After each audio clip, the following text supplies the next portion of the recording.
recesso nós vamos dar 10, 15 minutos, gente. Vocês lembram que nós fizemos um acordo.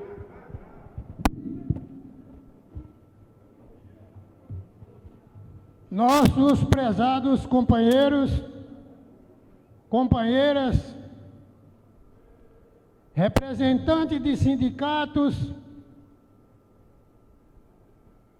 estaduais, nossos co-irmãos, nossos prezados companheiros, diretores da Condicef e FENADICEF. Se temos que vencer, temos que lutar. Juntos podemos mais. O Sindicep Goiás é um sindicato que é conduzido por sua base. Sob a direção do atual grupo que está à frente da entidade, o Sindicep Goiás tem se destacado pela coerência de suas ações e por sua atuação, tendo como compromisso maior a defesa dos direitos de seus filiados em todas as instâncias. O Sindicep Goiás tem mantido um trabalho de parceria com a Condicef, com a CUT, com os movimentos sindicais e sociais, sendo reconhecido como uma entidade de luta em defesa da classe trabalhadora.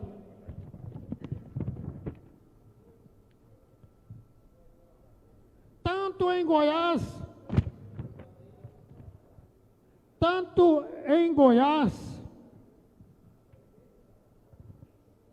quanto em nível nacional, tanto que o sindicato conquistou em Brasília um lugar à mesa de negociações, junto com as demais entidades de nível nacional, nas questões pertinentes ao funcionalismo público federal, graças à sintonia entre a direção e a sua base.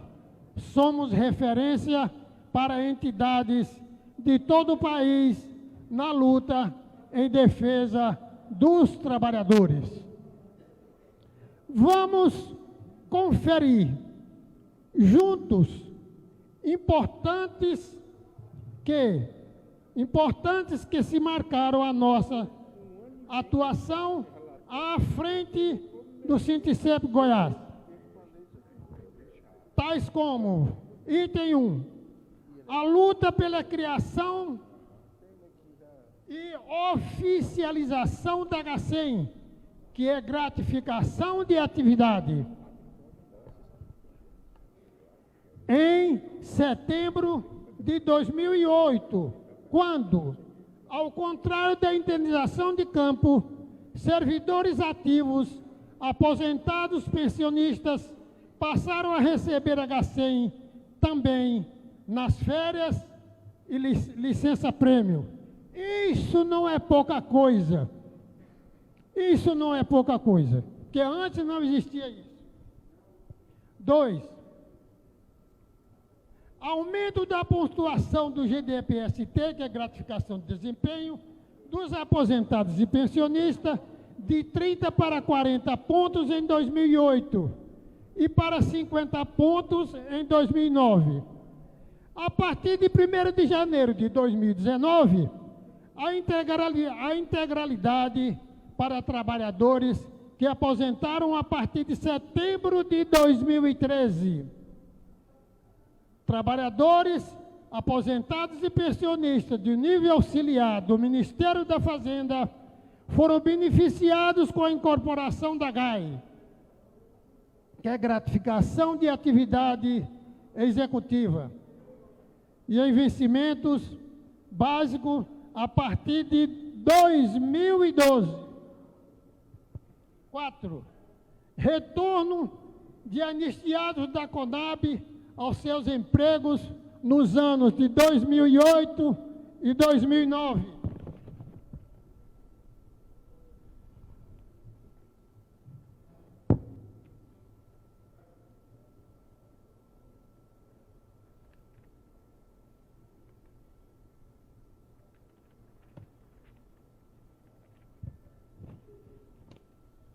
O governo federal manda retirar a agendara dos servidores do INCRA de seus contra-cheques, conforme portaria do órgão de número 37, de 29 de junho de 2011.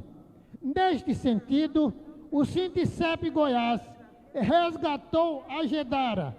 Alguns já estão recebendo e muitos outros casos estão em andamento. O Sinticep Goiás lutou efetivamente na manutenção do salário real de aposentados por invalidez com sucesso. O Sinticep Goiás resgatou a correção dos salários de aposentados que estavam recebendo. Atenção, companheiros, por esse item aqui, atenção.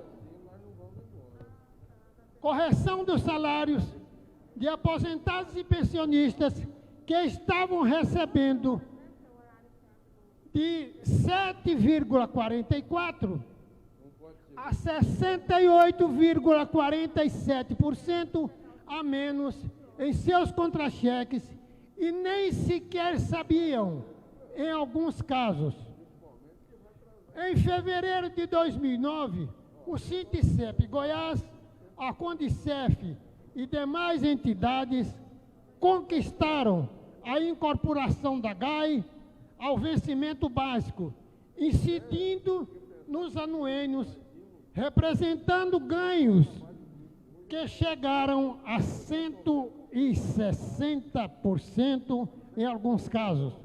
Com relação a esse item, essa vantagem do reajuste de 160% foi só nos anuênios, porque antes os reajustes, quando era feito em cima das gratificações, os anuênios ficavam de fora, não incidia sobre os anuênios.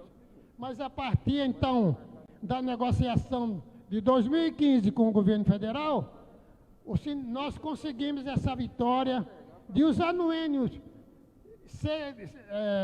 dos reajustes ser em cima dos vencimentos básicos, e isso beneficiou os anuênios, porque incidiu em cima dos anuênios. Foram os anuênios que tiveram um reajuste de 160%. Em 2010, o Sinticep Goiás comprou um imóvel residencial urbano, Casa de Apoio José Genuíno da Costa e Centro de Formação Márcia Jorge, para cursos de formação e hospedagem rotativa para companheiros e companheiras residentes no interior do Estado, conforme suas necessidades, e multiplicou, então, o patrimônio da entidade. A atual diretoria do Sinticep Goiás realizou reforma estrutural na Casa de Apoio em 2011. E na sede administrativa do Sinticep em 2015. Ainda na Casa de Apoio, uma expressiva reforma estrutural em 2016. Realizando o antigo sonho dos filiados, a atual direção da entidade inaugurou e aparelhou as delegacias sindicais de Ceres, Formosa, Campos Belos, Morrinhos, Rio Verde e Jataí, entre 2008 e 2015. Outras delegacias estão sendo articuladas. A atual direção do Sindicep pagou dívidas herdadas de gestões anteriores a 2007. A principal delas, uma grande dívida com o INSS, foi quitada com um parcelamento de 8 anos no período de julho de 2007 a agosto de 2015, no valor de R$200 mil. Entre novembro de 2012 e outubro de 2020, atenção também, companheiras, para esse item.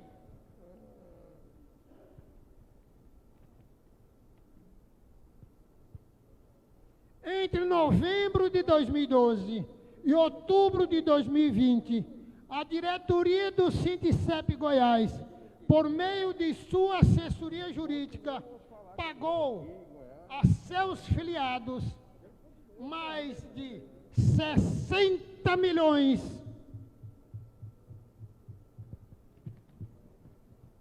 6.626.246,86 em ações judiciais, principalmente para aposentados e pensionistas. Com relação a esse item, nós fomos interrogados algumas vezes por alguns simples e singelos companheiros, quando eles diziam: mas isso aí eu nunca vi ninguém dizer que tem recebido dinheiro. Alguém aqui, alguém que está presente aqui, acredita que as pessoas que recebem dinheiro, eles vão sair aí falando que receberam dinheiro? Alguém acredita nisso? É impossível acreditar. Principalmente no índice de criminalidade que nós vivemos nos últimos dias, nos últimos tempos. 5 minutos.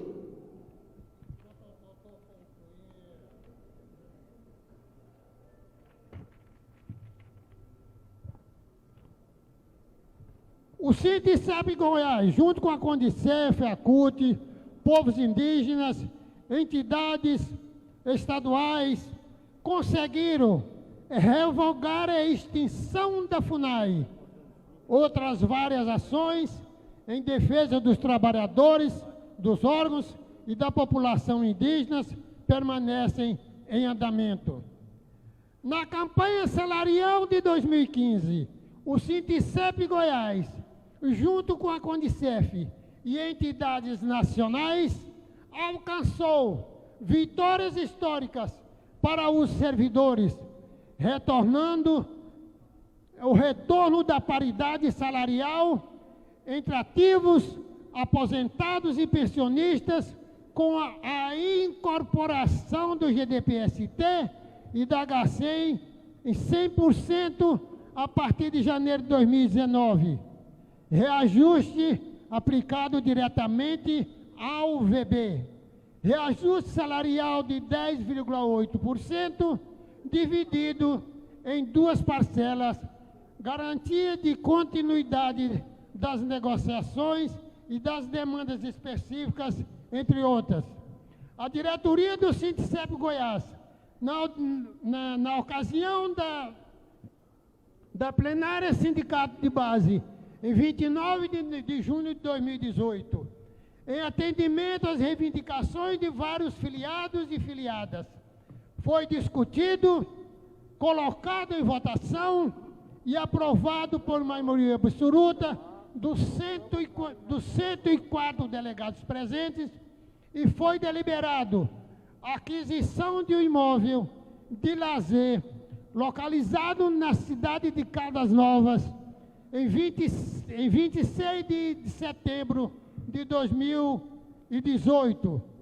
Foi concretizado a compra de 6 apartamentos do tipo A, e escriturado na mesma data, em nome do Sindicato dos Trabalhadores do Serviço Público Federal no Estado de Goiás. O Sinticep Goiás tem um assento à Mesa Nacional de Negociações com o governo federal, e é referência nacional. E isso já ouvimos nessa plenária aí por alguns expositores. A participação na fundação e coordenação do FOGEF, Fórum Goiano em defesa dos direitos democráticos e soberania. Após anos de esforço, a luta, equilíbrio administrativo, transparência, responsabilidade com os recursos dos nossos filiados, o Sinticep Goiás hoje não deve dinheiro nem obrigações e favores políticos a quem quer que seja. O Sinticep Goiás não faz.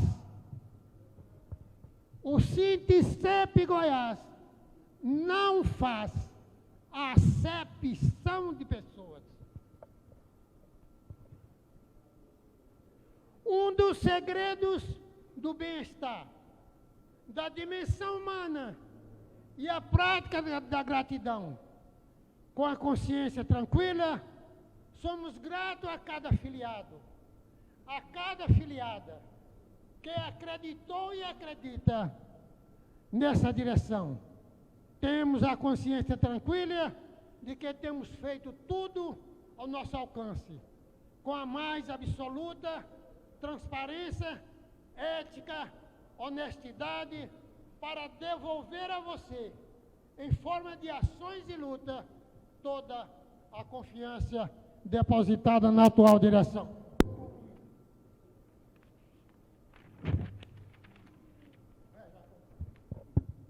Pode concluir. Sento. Prezados companheiros, alguém acredita que o Sinticep Goiás não tem falha? Alguém acredita nisso? Nós acreditamos que não. O Sinticep Goiás tem falha, sim. Assim como nós temos falhas nas nossas próprias residências, temos falhas sim. Nós ainda estamos numa dimensão terrena. Nós ainda estamos em uma dimensão humana.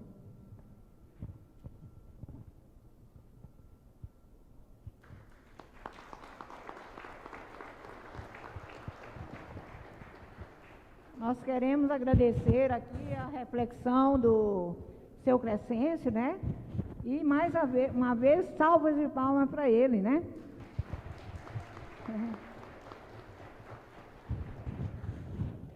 Agora nós vamos passar ao debate e vamos convidar aqui o companheiro Alex e em seguida o Vicente.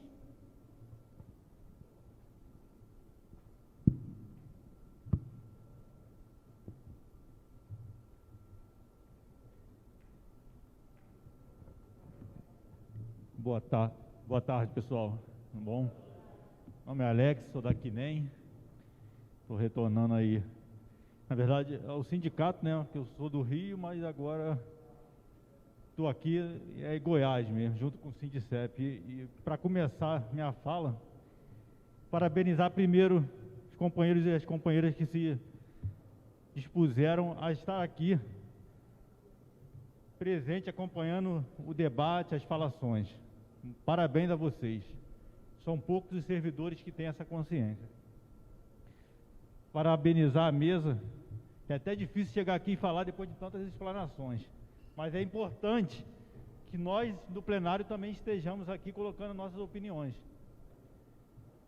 para poder até abrir o debate. Uma das coisas que, em cima dos companheiros falaram, que me fechou mais o pensamento foi a questão do golpe de 2016. Que eu acho que ali teve, primeiramente, deixaram uma lacuna para acontecer o golpe. Acho que, infelizmente, deixamos e aconteceu. Acomodamos, achando que não chegaria ao ponto de chegar ao impeachment, e chegou. Só que quem deu o golpe também tomou um golpe com o Bolsonaro, que cresceu na onda aí de uma inesperada, mas cresceu e está aí, fazendo as besteiras dele, mas está aí fazendo. E o que me preocupa mais ainda, e aí onde os senhores não tocaram no assunto, eu gostaria de ter uma avaliação de vocês, foi essa última atitude dele, de trazer o Temer, ou seja, o cabeça do golpe de 2016, para salvar a pele dele. Então eu acredito, como o Pedro falou aqui bem, acho que ele tentou focar nisso, em 2022, não tem nada garantido. Tiraram Lula da eleição passada. A hora que eles quiseram, eles fizeram tudo para tirar o Lula da eleição. Para fazer de novo não custa nada, gente. E aí eu parabenizo vocês pelo seguinte: a classe trabalhadora está tímida. E aí eu discordo um pouco do companheiro João, não está aqui agora, mas gostaria que ele estivesse. É importante fazer nos municípios, mas como o Gilvan falou, acho que foi o Gilvan, bolsonaristas fizeram aonde a pressão deles? Estrategicamente em Brasília e São Paulo. Por que a gente não pode fazer também? São Paulo tem força sindical, tem força para botar muita gente em São Paulo. Um minuto. E a gente aqui fazer Brasília, como já fizemos. Quem lembra da marcha do MST chegando em Brasília? O impacto que foi? Caravanas, vamos encher lá Brasília. Eles não ameaçaram invadir o Congresso, o STF? Vamos ameaçar invadir o Palácio, tirar aquele presidente de lá. Eu sei que eles vão embarrear, vão botar polícia, vão botar exército, caramba, quatro, mas vamos fazer a pressão. Então, acho que não podemos relaxar. A questão do Temer ter aparecido na história é retomar o golpe que eles iniciaram e não deram continuidade. Eles vão vir para a terceira via, aí a mídia fica colocando aí que o Lula tal, é para derrubar o Bolsonaro. Mas eles vão vir com a opção deles, e a opção deles não tem nada favorável para nós trabalhadores. E aí cai do que o professor Valmir falou. Se a gente tiver essa grande derrota da classe trabalhadora, nessa eleição de 2022, a gente... Concluindo, Alex. Nós estamos meio que perdidos, porque uma parte que eu gostaria que o Marx, até uma próxima oportunidade, colocasse, que eu acho que ele entende muito disso, o serviço público está precarizado, a idade é super avançada, a aposentadoria em peso, tem muita gente para se aposentar, não tem concurso público para retomar a força trabalhadora, ou seja, essa PEC aí para poder acabar com o serviço público. Então, acho que esse tipo de informação que o Marx trouxe aqui sobre a PEC, esse congresso aqui hoje, presencial, olhar olho no olho, negócio de tela de celular, computador, não dá certo. É ir para a rua mesmo no dia 2 e a CUT, Condicef, organizar um movimento em Brasília e a gente encher aquele Planalto Central lá. Obrigado. Obrigado, valeu, Alex. Pessoal, é o Vicente, depois do Vicente, a Neiva.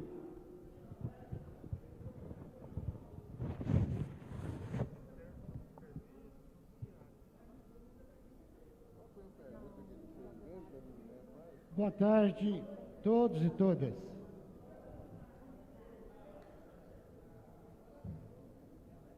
Eu me inscrevi, não poderia deixar de parabenizar as exposições feitas aqui hoje.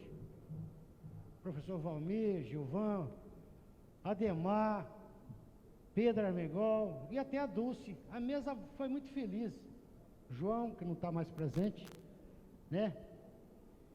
Numa sequência, logo depois de uma bela exposição do nosso professor Max Leno. Então, o congresso muito rico. Inclusive, alguns colegas antes ligava para a gente, para ver se não tinha possibilidade da gente adiar mais o congresso. Devido à pandemia, é muito perigoso. E eu sempre entendi que eles tinham razão. Mas a gente já havia adiado algumas vezes, e se ficava difícil continuar, né, adiando. Então, há momentos que você tem que ir para o enfrentamento. E a gente procurou ter todos os cuidados para que estivesse acontecendo, que acontecesse. E eu acho que nós fomos muito felizes de estar acontecendo, da forma que está acontecendo, com a qualidade que está acontecendo. Nós precisamos disso, de estar aqui para receber essa energia, ouvir desses camaradas aí que estão na luta há 40 anos, mostrando da importância que temos de estar aqui, de estar nos organizando, principalmente o ano que vem, que é um ano de eleição, né? É um ano de eleição onde está em jogo aí mais 4 anos para frente do país e que está nas nossas mãos. E que cabe a cada um de nós arregaçar as mangas e fazer uma reflexão daquilo que queremos, que Brasil que nós queremos, né?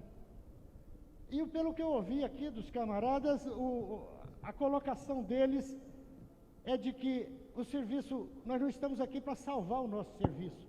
Muitos de nós já somos aposentados. Talvez nem tão pouco, ou muito pouco, lutar pelo aumento do nosso salário. Mas principalmente para um Brasil que nós queremos diferente, para os nossos filhos, para os nossos netos. Um país que ainda possa oferecer um plano de saúde, ter um SUS, né? Um SUS de qualidade que nos atende. Então, eu saio daqui realmente reoxigenado para a luta. Graças a vocês, a fala de vocês, a forma que vocês possam nos traz a essa reflexão. Tá? Muito obrigado mesmo por cada um de vocês, para essa contribuição que vocês trazem aqui para esse plenário. E eu queria finalizar fazendo uma pergunta para o Gilvan, se ele puder me responder, porque o que a gente percebe no Brasil nos últimos anos é um aumento acelerado do valor da terra, o valor da terra. É como se o capital quisesse banir da terra todo e qualquer pequeno trabalhador e produtor rural de se produzir, de ter direito de plantar e colher. Você vê as pequenas fazendas, os pequenos sítios, que sempre teve, principalmente em Goiás, muito comum, em grandes regiões aí, virando megas fazendas, valorizando aí a preço de ouro o alqueires de terra, e eles adquirindo, e a pessoa tendo a ilusão de que está fazendo um bom negócio. Minha terra está valendo 200 mil alqueires, eu tenho 10 alqueiros, eu vou vender a 2 milhões.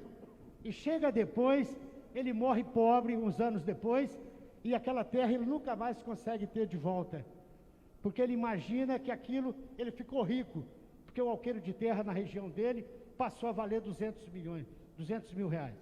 E aí eu queria que a impressão que eu tenho, que também é uma estratégia do capital para querer fazer o domínio total da terra. Concluindo, Vicente. Sim, concluído. Um abraço a todos. Companheira Neiva e depois o companheiro Geraldo do Inmetro.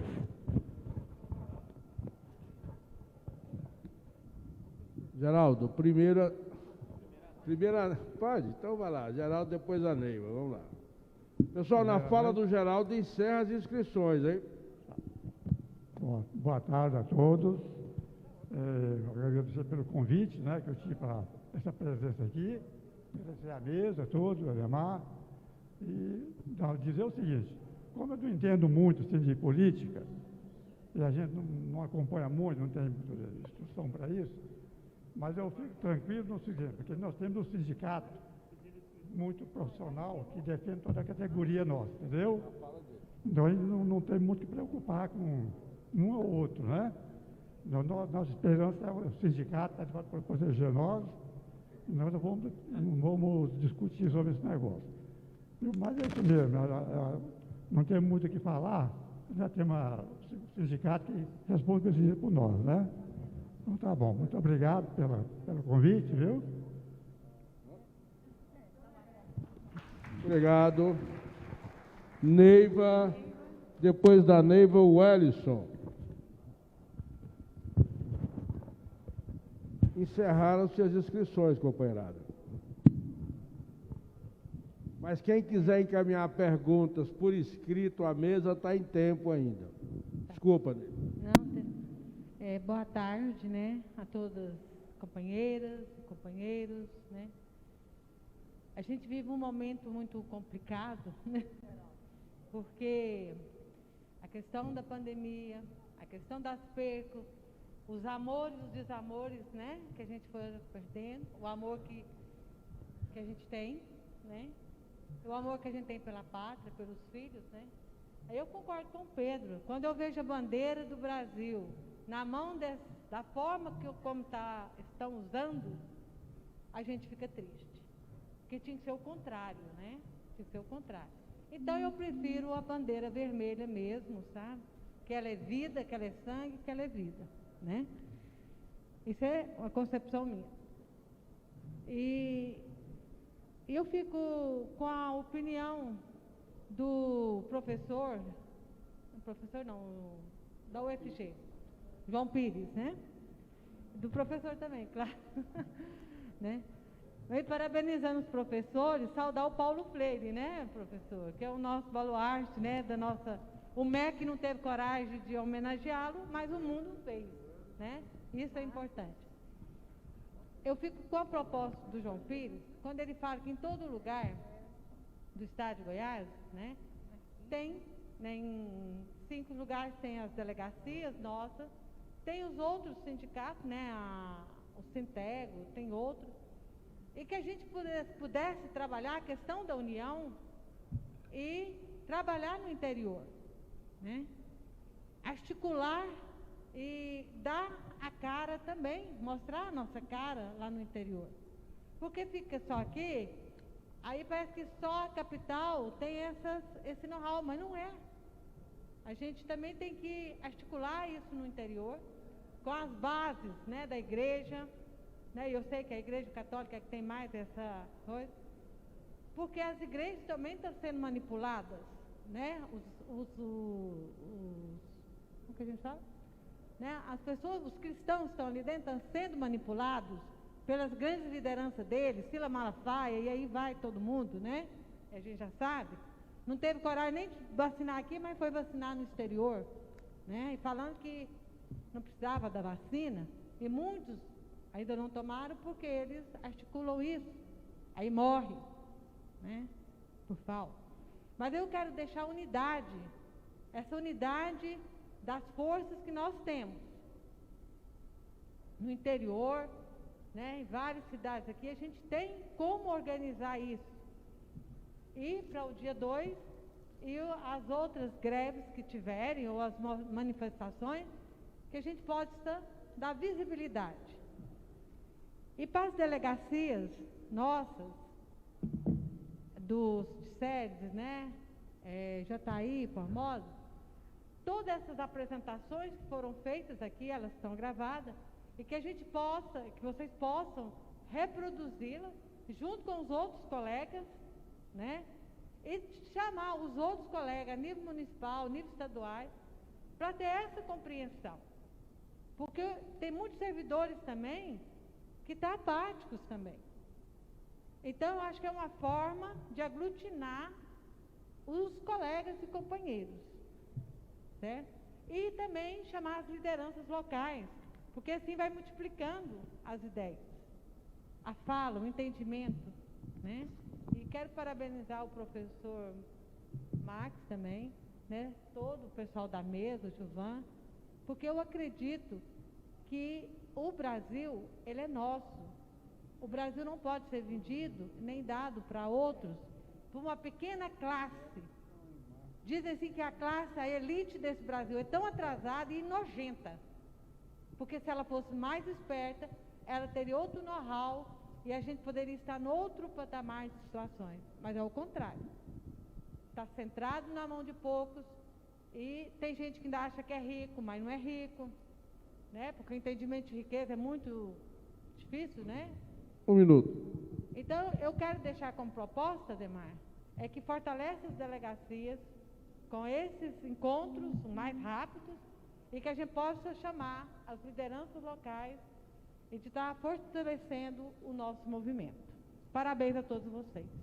Obrigado. Neiva, depois você encaminha a proposta para a mesa por escrito, tá? Encaminha a proposta por escrito para a mesa. É o Hélio, depois do Hélio, Marcos Antônio Teixeira.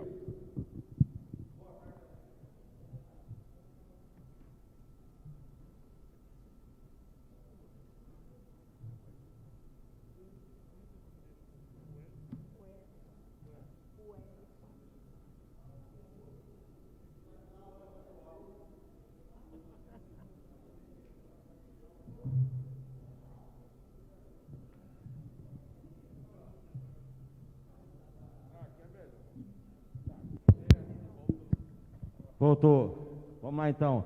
Boa tarde a todos e a todas, companheiros e companheiras. Boa tarde à mesa, cumprimentando a mesa aí na figura do nosso presidente Ademar. Cumprimento especial ao Max do Diese.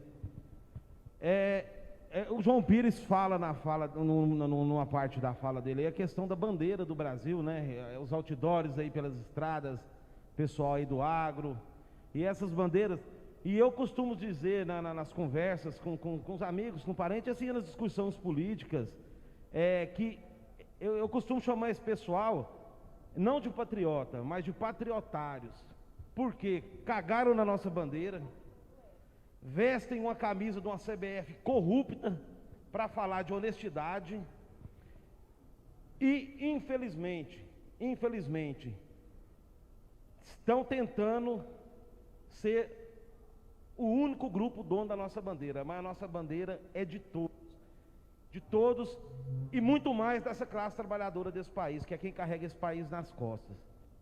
Mas essa é uma discussão que eu não vou adentrar muito na análise de conjuntura, porque foi muito bem explanada por todos que esteve aqui. Eu queria falar um pouco da escolha que esse segmento do sindicalismo fez lá atrás, que é o que nos traz aqui hoje com essa consistência, que é a consciência de classe.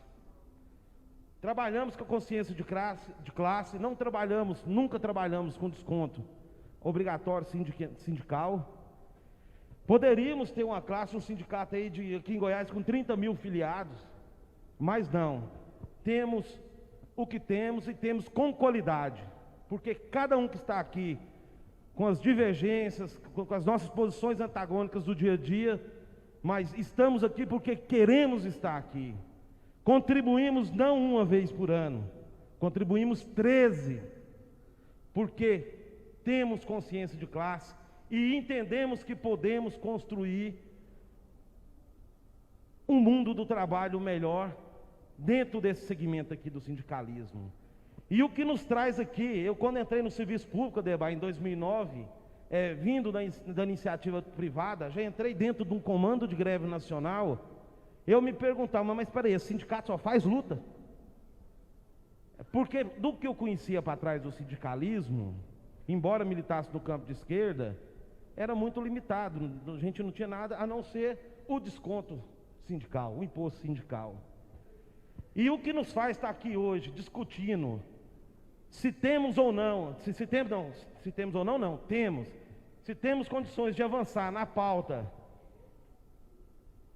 da pauta do lazer do trabalhador, da pauta dos convênios e da pauta de aquisição, nesse momento de dificuldade para todos os sindicatos, é porque lá atrás acertamos. quando escolhemos caminhar com a consciência de classe. Então, Ademar, parabéns pelo encaminhamento aí da nossa sede social aí, onde vai enriquecer e vai trazer um ganho de qualidade para todos os trabalhadores, e que isso é uma construção feita a várias mãos, e que nesse momento de tanta dificuldade e de tanta luta, que continuamos em luta. Semana passada, há uns 10 dias, estávamos em Brasília, recepcionando os deputados, dizendo não à PEC 32, estávamos lá no anexo 2 da Câmara dos Deputados, com ônibus, levando os trabalhadores de Goiás, para fazer essa discussão lá. E assim como lá atrás, quando entrei dentro do serviço público, passamos uma média de 7 meses em greve, e esse sindicato mantendo gente lá durante esse tempo todo, bancando 7 meses, e mandando caravana para lá, no mínimo uma vez por mês, é porque escolhemos trabalhar com consciência de classe, e tivemos condição financeira para fazer isso. Então, eu me sinto orgulhoso de, desde a minha posse dentro do serviço público, ter filiado nesse sindicato desde lá do começo e estar aqui até hoje firme, como sinto orgulho, que eu sei que foi vocês, e sempre falei isso, que pavimentou esse caminho até aqui, que trouxe essa estrutura e que nos deu essa condição de sermos um sindicalismo sério, um sindicalismo que honra nossas bases, mas acima de tudo, sermos um sindicato de luta e respeitado em todo o país. Obrigado a todos. Obrigado. Meu companheiro Marcos Antônio e depois José Roberto, do Ministério do Departamento dos Inativos e Pensionistas.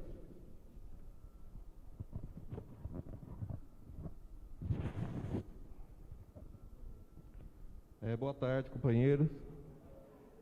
Antes de começar, eu gostaria de dizer uma coisa aqui. Eu me sinto muito à vontade quando estou aqui. Eu gosto de vir ao Sindicep. Gosto de estar tenho o prazer de estar nesse congresso, de estar junto com pessoas que construiu a história do sindicato em Goiás e no Brasil. Nós sempre estivemos juntos. Eu nunca estive na direção, mas sempre estive na luta, nos movimentos. Então, eu sinto o prazer de estar aqui, pelo que nos une. Às vezes somos muito diferentes, temos pensamentos diferentes. Eu já observei, já conversei com várias pessoas aqui que divergem até no segmento político e ideológico. Mas tem uma coisa que nos une aqui, e é isso que me faz estar aqui, é o trabalhismo. Então, nós somos trabalhistas, e isso nos une. Então, nas palavras de análise de conjuntura, é o que eu queria falar um pouco, o que eu ouvi e o que eu penso a respeito disso. Hoje estamos num limiar de sérios ataques climáticos, trabalhistas e econômicos. O econômico é o que mais nos afeta. O acúmulo de riqueza, o capital no meio de crise, nós sofrendo, e o capital está feliz, acumulou como nunca. É uma realidade nossa.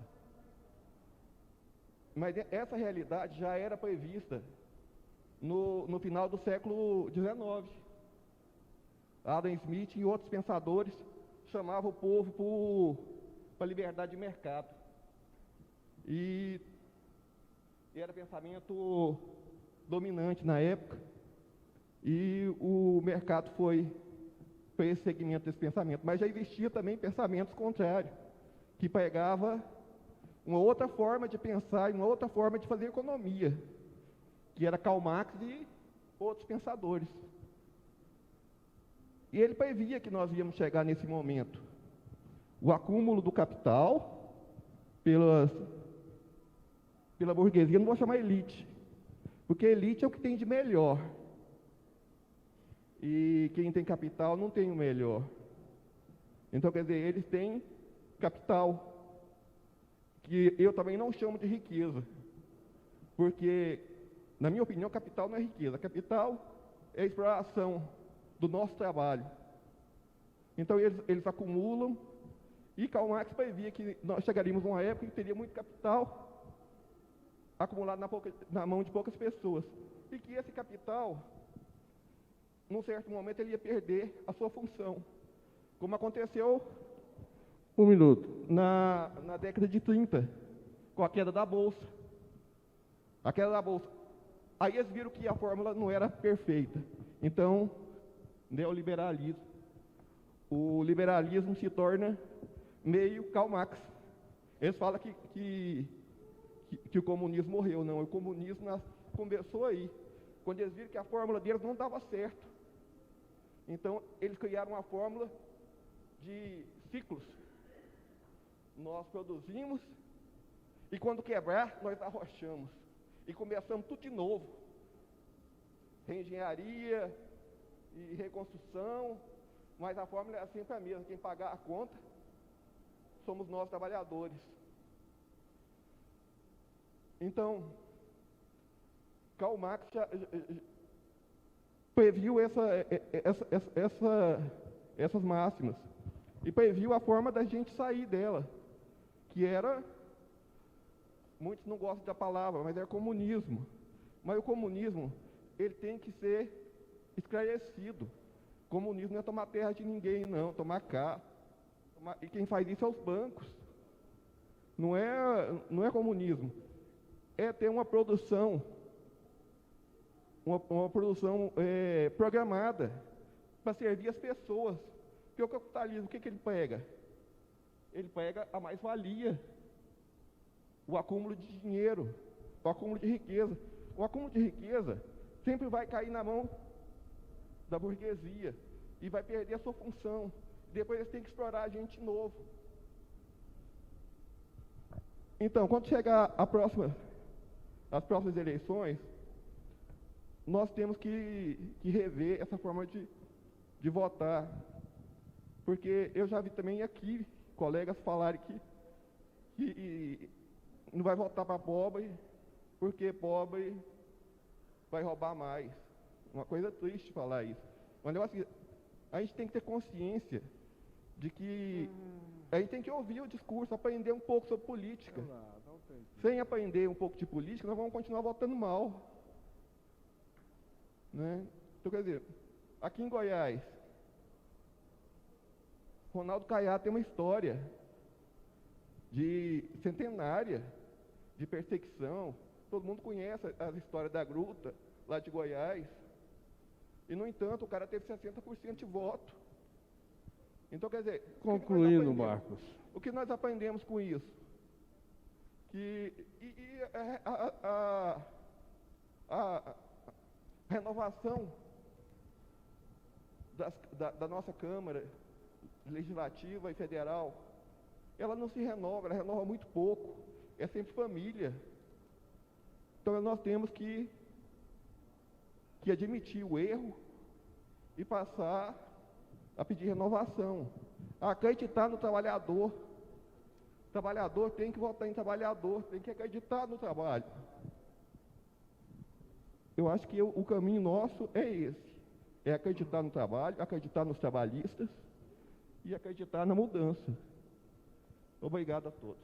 Obrigado, Marcos. José Roberto e finalizando, José Agamenon.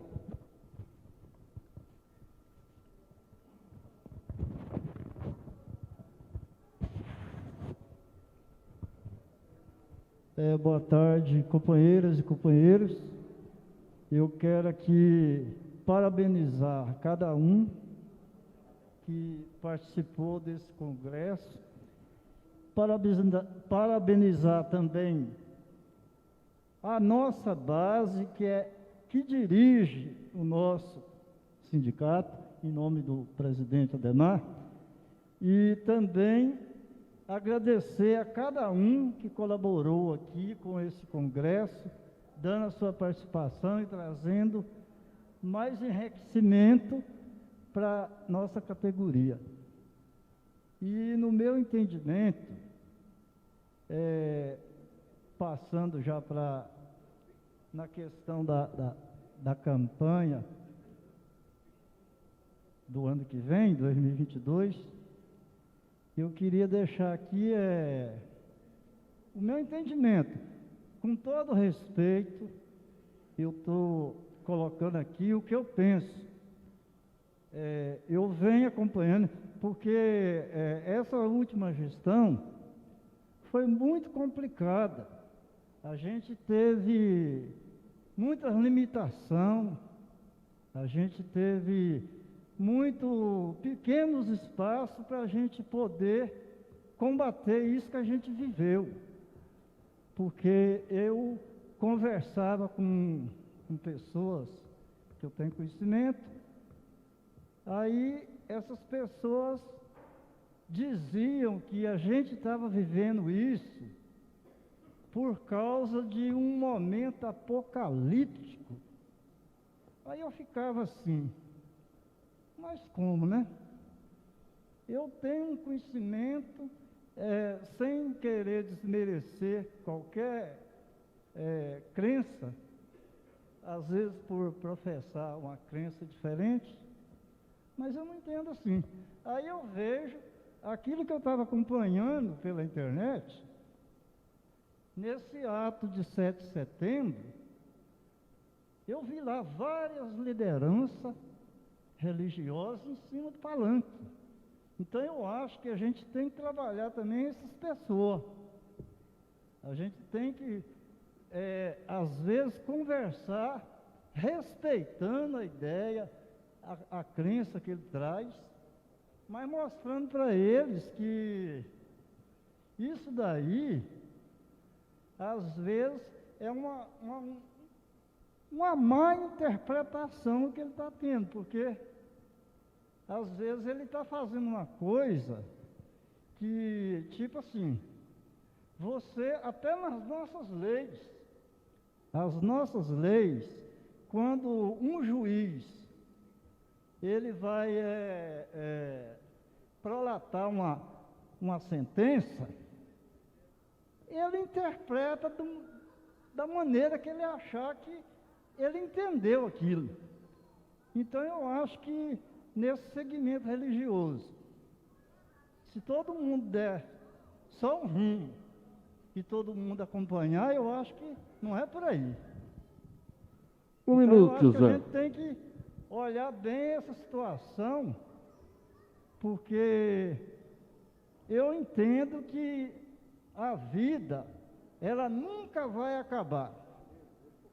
Ela vai passar por transformação, mas nunca deixa de acabar, porque a gente já tem aquele conhecimento que a nossa vida, ela será eterna. Então é por isso que eu falo que não existe esse negócio. É o fim dos tempos, é o fim do... Não existe. Você veio aqui para fazer a sua parte. E aí, conforme o que você fez, você deixará o seu legado. E quero aqui agradecer mais uma vez a participação de todos. Obrigado. Obrigada. Agamenon.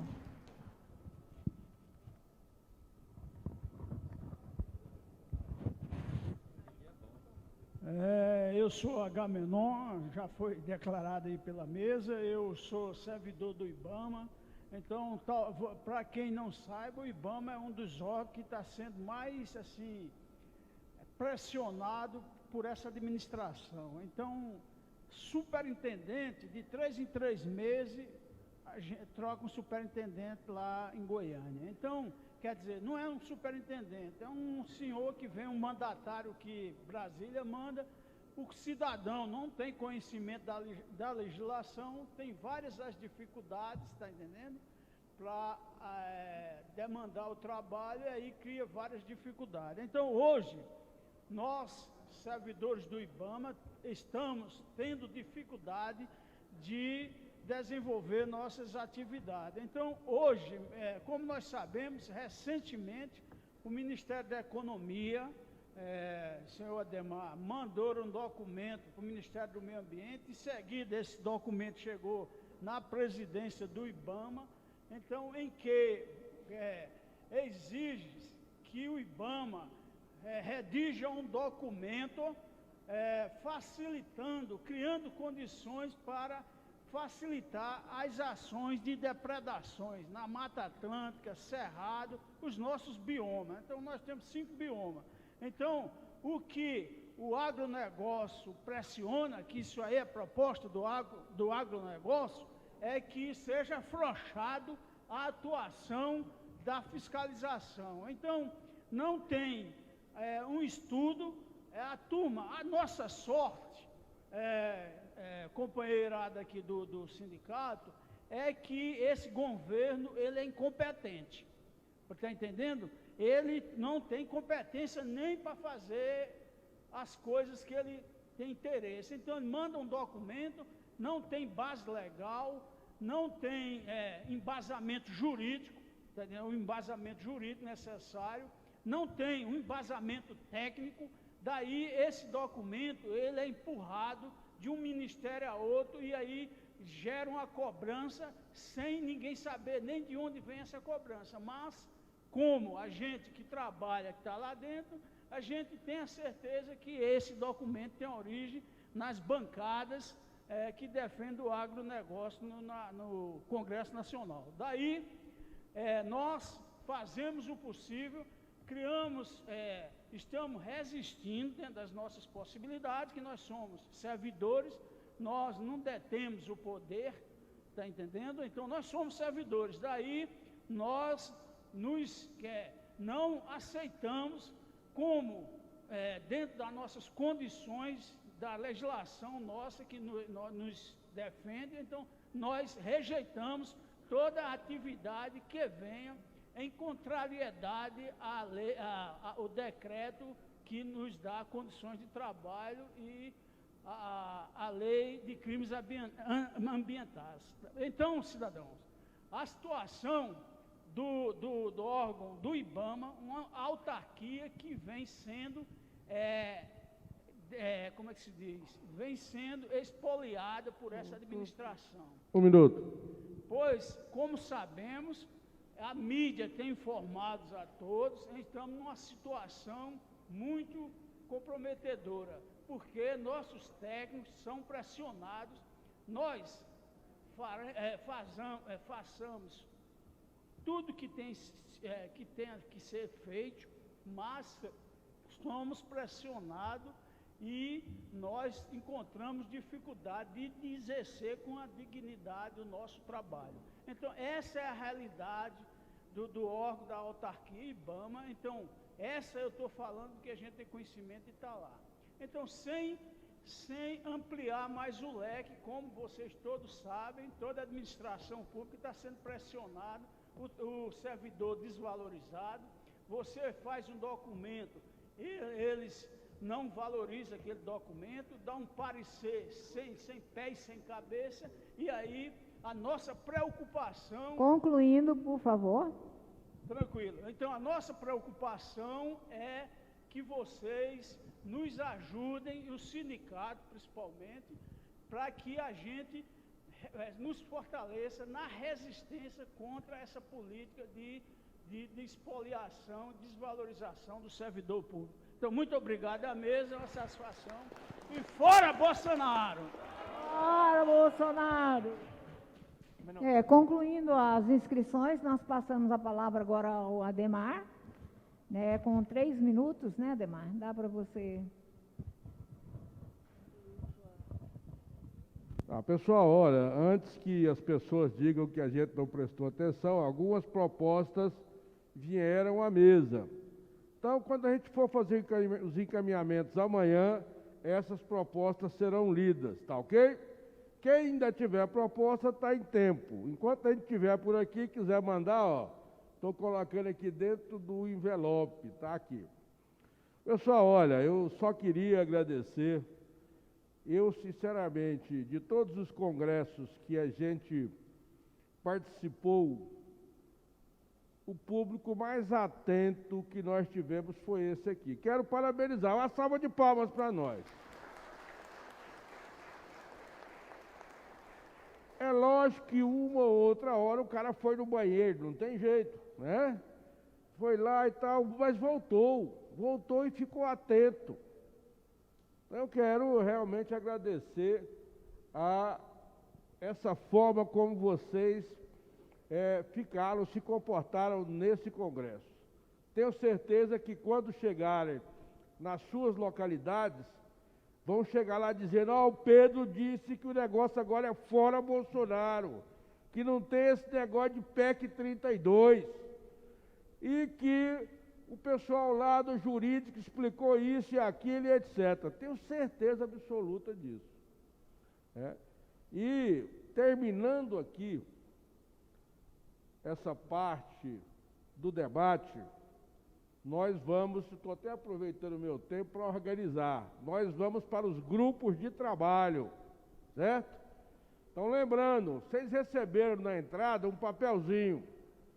Quem tiver lá escrito grupo 1 é lá no fundo, ó. Quem tiver o papelzinho grupo 2 é ali, ó, naquele cantinho, ou vem para cá, para a mesa, não tem problema, para ficar mais distante. Não, depois aqui da fala dos meninos, calma aí, gente, calma aí. Aí o grupo 3, se não me engano, é aqui, ó. E o grupo 4 é ali no corredor. Mas antes disso, vai ter aqui as falas finais dos companheiros, para os quais eu vou passar o microfone, a Dulce vai passar. Só queria dizer o seguinte para vocês. Só teve uma tese guia. Eu acho que não vai ter muitas dificuldades. Chegando lá no grupo, vocês vão nomear um relator, um coordenador, ou 2 relatores e um coordenador, pronto. Ou um secretário, um relator e um coordenador. Vocês é que sabem, são 3. A minha dica é, sigam a tese, vai lendo onde tiver destaque, vai marcando e depois volta só nos destaques.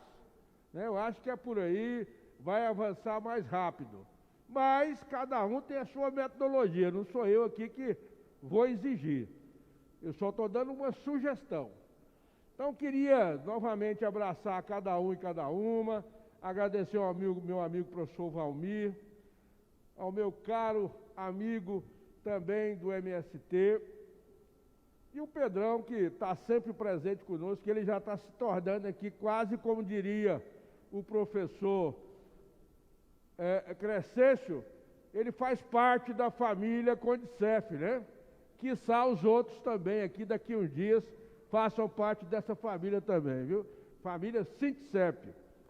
Então era isso, meu muito obrigado. Eu acho que ninguém dirigiu perguntas a mim. Se dirigiu, depois eu posso passar aí, né? Mas eu acho que mais foi dirigida para o Pedro.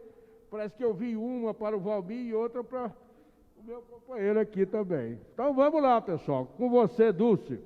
Obrigado, viu, pessoal? Fora Bolsonaro! Obrigada, Ademar. Agora vamos passar a palavra ao Pedro. 5 minutos. Ok, vamos tentar aqui ser objetivo, porque foram muitas, bora dizer, reflexões levantadas, mas primeiro eu queria começar aqui parabenizando o Crescêncio.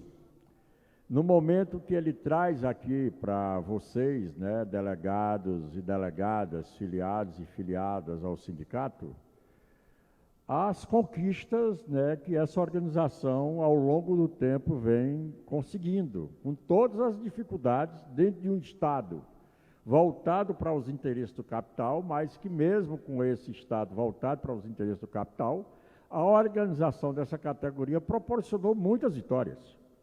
Né? Nós participamos do processo político, inclusive, talvez, da eleição do presidente Lula, que resolveu todos os problemas, mas que alterou um pouco as relações de trabalho no setor público. Tivemos vitórias importantes durante os governos Lula e Dilma, do ponto de vista de conquista. Não foi nada dado de graça também pelo governo Lula, nem pelo governo Dilma. Foi muita luta, muita resistência, muita mobilização, só que a gente, ao menos naquela época, tinha um canal de interlocução. Nem sempre a gente conseguia, bora dizer, uma negociação positiva, mas tinha alguma coisa de negociação. E eu quero destacar só uma que o Crescêncio colocou aqui, talvez foi a maior conquista nossa, a incorporação integral das gratificações na aposentadoria.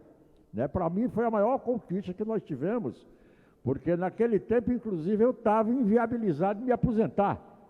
Porque se eu me aposentasse, meu salário ia cair. Eu fui lá no Ministério do Trabalho, lá no Piauí, para dar entrada, eu ia perder 60% de minha renda.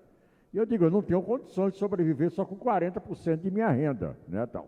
Então, eu acho que foi a maior conquista que nós tivemos, né, tal. E é bom se valorizar as conquistas, porque nós temos essa mania, esse defeito no movimento sindical, de às vezes só se dar visibilidade às derrotas, né? E não se dá visibilidade às vitórias. Como agora, nós tivemos uma grande vitória, derrotar a MP 1045. Pode olhar, as nossas entidades, a maioria botou um dia só a notícia. Depois, né, não, é a vitória, hora derrota, todo dia parece que a gente gosta de estar botando lá, olha, nós perdemos isso, perdemos aquilo. Então tem que valorizar, até porque um dos problemas que nós tivemos, inclusive com a juventude, é o seguinte: qual foi a primeira pauta que nós levamos para o governo Lula? A necessidade de recompor a mão de obra no serviço público, de diminuir as terceirizações, a pauta do concurso público que nós levamos. Foi uma pauta que nós conquistamos na mesa de negociação. Nós não divulgamos. Bem, essa meninada fez concurso, tudo inteligente, passou dos concursos, a primeira resistência deles foi contra nós, os sindicatos. Que o sindicato não serve para nada, que o sindicato não conquista nada, os miseráveis não sabem que eles só estão lá hoje no serviço público, alguns ganhando muito bem, porque nós lutamos para ter concurso no governo Lula. Mas não, nós não, bora dizer, potencializamos essa vitória. E essa meninada, inclusive, é muitos deles hoje, que inclusive viraram o Bolsonaro, porque o governo Lula não prestava, porque ele garantiu o emprego, mas o salário não é tão bom ainda. Eles não passaram pelas dificuldades que nós passamos, né?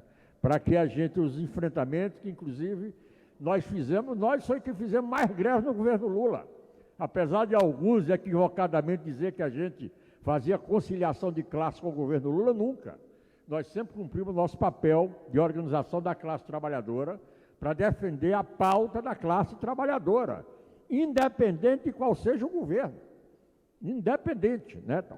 Então, outro ponto que eu queria aqui destacar para ir concluindo, né, foi quando foi colocado aqui eu diria, primeiro aqui o Agamenon destacou o que aconteceu ontem, né, de que ontem foi divulgado o protocolo que o pessoal do agronegócio encaminhou para o governo, para o Ministério da Economia, para acabar de destruir o que resta de Mata Atlântica, é isso, resumindo é isso, o que resta de Mata Atlântica, para dizer o seguinte: se a licença ambiental se demorar, não precisa mais dela, bem, eles desestruturaram todo o setor de licença ambiental do IBAMA.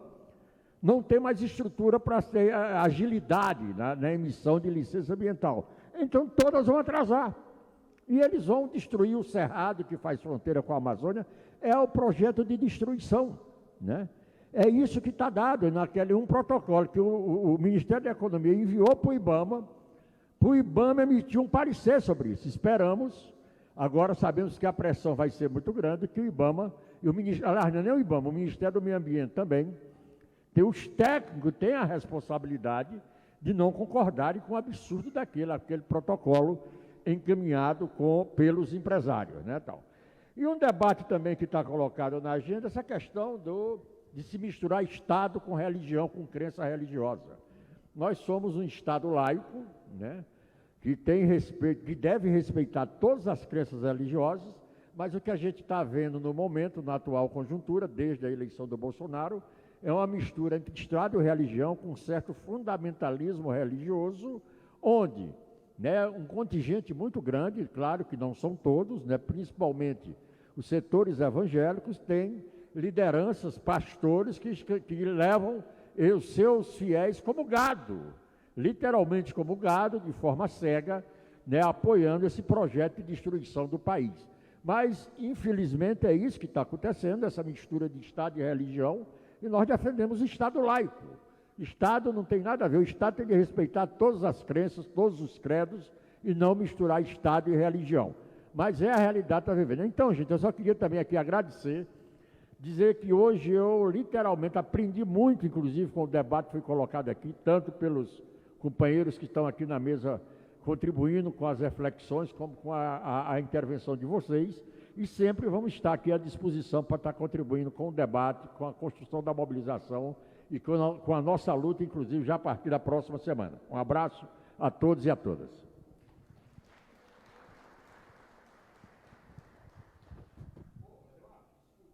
Não, olha, gente, desculpa, perdão. Eu tenho de responder essa aqui, que foi encaminhada por escrito. É o Devani, né? Por que o governo desistiu de conceder aumento salarial aos servidores? Bem, se eu falar alguma besteira, o Max está ali para me corrigir, né, tal. Primeiro, eu vou responder objetivo, por decisão política, porque do ponto de vista legal, do ponto de vista econômico, não tem nenhuma restrição, nenhuma. Inclusive os limites das chamadas leis de responsabilidade fiscal, além da Lei Complementar 101 de 2000, além da Emenda Constitucional 95, e além da PEC Emergencial 1986, que é o chamado subteto, mesmo com todos esses engessamentos fiscais, se o governo quiser, e isso é prerrogativa exclusiva do Poder Executivo, podia repor as perdas inflacionárias que os servidores públicos federais têm em suas rendas. Mas foi uma mera decisão política. Não tem nenhum teto do ponto de vista fiscal, né, que esteja com problema que o governo não possa repor as perdas inflacionárias dos servidores públicos. Agora, um governo que está propondo numa PEC que se reduza a jornada e reduza salário, evidentemente não vai conceder reposição de perda em salário. Ele quer cada vez mais diminuir a renda dos trabalhadores, que hoje a maioria de nós estamos com perdas inflacionárias de nossas rendas de aproximadamente 38%, todos nós. E se acontecesse o que ele sinalizou na LDO, porque na LDO ele abriu a margem. Agora na LOA ele fechou a margem, né, tal. Era só para a inflação do ano passado, não seria a todas as perdas, não. Seria só em torno aí, Max, de 8,5% no máximo, né? No máximo 8,5%, quando nossas perdas já chegam a aproximadamente 38%. Mas é uma decisão política de governo, de um governo que naturalmente tem como objetivo, inclusive, atacar também os trabalhadores do setor público, e uma das formas de atacar é reduzir a renda para cada vez mais precarizar a situação dos trabalhadores e do próprio serviço público. É isso.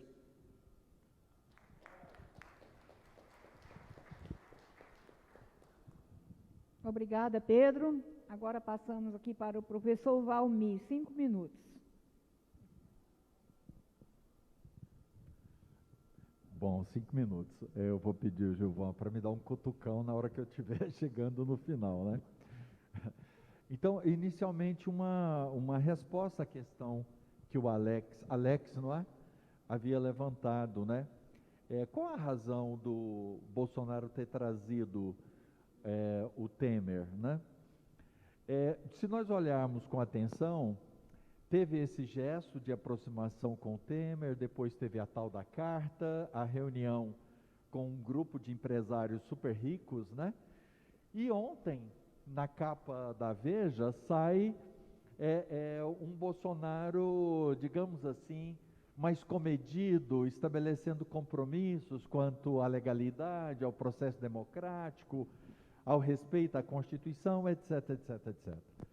Me parece que uma chave para entendimento dessa questão, me parece que é a tentativa de Bolsonaro se constituir ele mesmo numa terceira via. Ou seja, tem o Bolsonaro 1 e tem o Bolsonaro 2, tentando polarizar em torno de si isto que flutua no campo da centro-direita, né? Ou até mesmo uma direita pesada, mas não necessariamente bolsonarista. Portanto, me parece que essa construção, e que abre duas pontes, a ponte Bolsonaro 2, aparentemente comedido para estancar a queda na opinião pública, nas pesquisas e talvez reescalar patamares, e ao mesmo tempo, evidentemente, com toda uma tropa de choque que só avança, que só aprofunda com a possibilidade de um golpe que viria pela via de um estado de sítio ou coisa assim, em face de uma derrota ou possível derrota eleitoral. Então, me parece que essas são chaves importantes para a gente considerar nessa leitura. Nas minhas considerações finais, e com todo respeito a todos e todas, né, nós temos algumas visões distintas, né? Eu compartilho do entendimento de que de fato teve uma política de conciliação de classes no Brasil entre 2003 e 2016 e que ela desconstruiu muito da nossa organização de base. Mas isso não significa que ela não tenha também contemplado mobilizações, a exemplo dos servidores públicos, do MST, do MTST e assim por diante. Mas houve sim uma articulação entre capital e trabalho e houve um afastamento de uma parcela muito importante das lideranças, dos movimentos e das entidades para a esfera institucional, enfraquecendo profundamente as organizações de base. Isso é fato, e nós precisamos realizar esse acerto crítico, histórico, para que a gente não reedite os equívocos que nós vivenciamos. Posto isto, é fundamental, quando eu procurei centralizar na questão do golpe de Estado e de evidenciar que ele é um projeto, nós precisamos ter claro que essa luta é uma luta de longo prazo. Esse projeto do golpe, ele não será derrotado unicamente pela via das eleições e institucional. A gente precisa ter muito claro, o projeto do golpe pode ser implementado até mesmo diante de eventuais derrotas eleitorais das forças que implementaram este projeto. Eu lembro de, em uma oportunidade, o meu camarada Gilvan chamar a atenção para o seguinte: olha, nós podemos ter um cenário de uma vitória de Lula e um governo ilhado com o judiciário, o Ministério Público, polícias, uma burguesia sabotando, impedindo que você tenha que lutar um dia após o outro dia para sobreviver e manter um governo e não conduzir uma pauta de reformas estruturais, uma pauta de mudanças estruturais na distribuição da propriedade, na distribuição do saber, na distribuição do conhecimento. Vamos lá, tem coisa mais vital, por exemplo, do que acabar com a terceirização do serviço público, dos consultores que hoje governam e dirigem os órgãos? Grande parte do que nós temos de composição aqui hoje reflete órgãos que não estão sendo renovados. Por quê? Porque houve uma política que impediu os concursos para recompor os quadros dos nossos órgãos. Isso não foi a obra só do governo Fernando Henrique. Vamos ser bem claros. Então, são desafios que temos pela frente. Para concluir, ponto 1, precisamos retomar trabalho de base.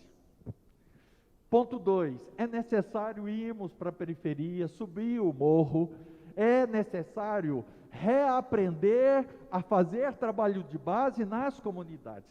Ponto 3, nós temos uma juventude que está vindo para o movimento. Nós precisamos formar essa juventude, porque dela dependerá em grande medida a vanguarda social renovada para esse novo período de luta de classes que temos pela frente. Quando o Sindicep, por exemplo, cria a escola de formação, como isso é importante, como isso é vital para tentar trazer essa juventude, ter programa, ter política naquela escola de formação, para tentar trazer essa gente, contribuir com essa gente, isso é fundamental. É fundamental. E muitas vezes alguém pensa, mas aquela escola de formação, de repente, é um elefante branco que não está sendo. Então vem para cá e vamos construir a agenda e trazer a juventude para dentro. E outros mais, todos nós, para os processos de formação. Precisamos reaprender a fazer agitação. Vocês perceberam que nós fazemos panfletagem numa feira ou num bairro só em época de eleições? Nós precisamos aprender a fazer agitação o tempo todo em torno das nossas pautas, das nossas bandeiras, né? Então essas são algumas questões que eu acho que a gente precisa compreender, porque o embate que nós temos é um embate de longo prazo e muito duro, infelizmente. E, como eu disse na minha fala anterior, a vida dos nossos filhos, dos nossos pais, dos nossos irmãos, dos nossos netos, passa em grande medida por todo esse processo, né? E se não derrotarmos, o que nós vamos legar, o que nós vamos ter, é algo muito pior do que o que já vivemos hoje como tragédia humana. É isso, e agradeço a oportunidade de vocês me ouvirem aqui e a oportunidade de estar presente aqui no Congresso. Muito obrigado. Obrigada, Valmir. Agora o nosso companheiro Gilvan. Muito 5 bem. minutos. Obrigado.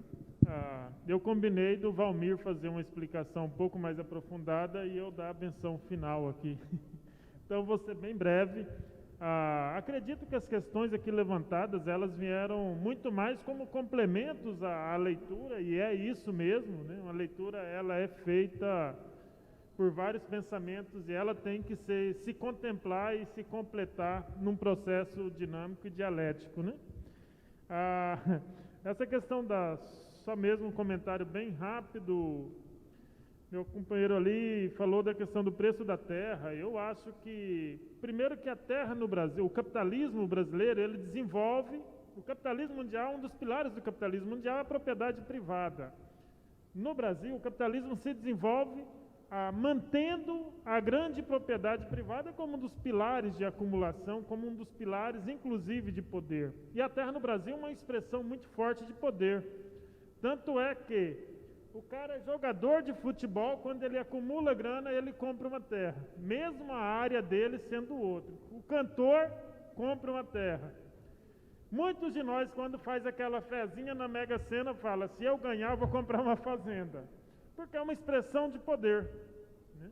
Além de você materializar o seu capital numa estrutura que é fácil retornar depois em caso de venda. Mas a terra, primeiro, nessa possibilidade nessa condição de poder, mas também do que está desenhado para o Brasil nessa produção de matéria-prima, produção de commodities, que são os grãos do agronegócio, que tem avançado cada vez mais, né? Mas também nessa apropriação e expropriação da própria natureza. Então, por aí vai, meu camarada Vicente, e aí é um longo debate, mas esse é o caminho. Ainda bem que você fez a questão, mas também já respondeu antes, então vamos embora, é esse o rumo mesmo. Companheirada, estamos vivendo um momento complicado na nossa história, bastante difícil, de muitas contradições, mas acreditamos, inclusive, que as contradições são necessárias para um novo período que se abre, um novo período que possa vir. O Valmir me acha eu um cara um pouco romântico aqui, talvez, mas eu vivo na roça, me relaciono com a condição real do cerrado todos os dias e quero utilizar o cerrado como um serratenense que sou, para terminar minha fala. Até na perspectiva da utopia, do romantismo mesmo, né? O que é a expressão do cerrado nesse período de agosto, setembro e outubro? Seca, parece tudo morto, calor, né? A pele da gente rachando, enfim. Mas o contraditório, ou complementar que seja, é que esse período mais difícil do cerrado é o período de renovação, né? É no período da seca, entre aspas, morte do cerrado, que vem a beleza das flores. E junta a beleza das flores com o voo das abelhas, e como apicultor que sou, com o voo das abelhas que se fecunda as flores, se colhe o mel, que vem os frutos e dos frutos vem a semente. o ciclo da vida também se renova nos momentos de dificuldades. Companheirada, grande abraço, prazer estar aqui com vocês.